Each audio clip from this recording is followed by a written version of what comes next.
And so there's a lot going on in terms of competition between these blockchains.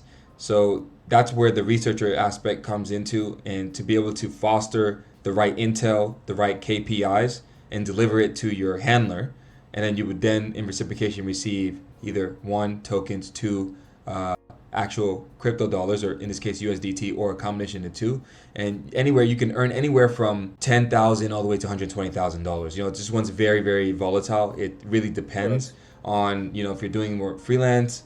I know people that were in VCs that were making a killing. They were making, because they were also getting paid in tokens during the bull run. So they were crushing it. They were making like upwards of six figures, based off of the token equity plus the USDT. Yeah. And some of them were even negotiated deals, because if you guys don't understand how VCs work, I'm just, again, giving an example of VCs because I understand that space a lot. What ends up happening is you have a plethora of liquidity providers, and like me or Fian, for instance, they're all in the community group, and let's say they want to raise for let's say $1 million, and they have 1,000 people. So 1,000 people have to put up $1,000 to be able to get to that $1 million mark, and then to all raise together to get to that mark as their ticket size for a potential project, right?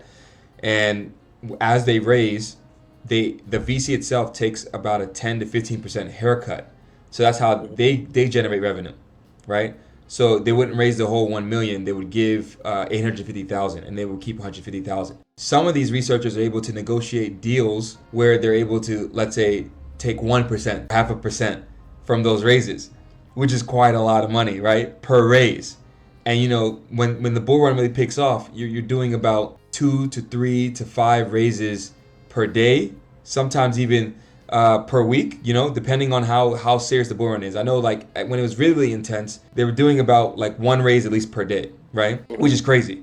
So, and it can fluctuate anywhere from 80,000 in terms of one raise all the way up to like $1 million. And you would be able to get just negotiate a small half a percent from that each time that they do the raise, after you were the one that did the research, so that they could then deploy the capital to then make the money. So that's researcher in a nutshell.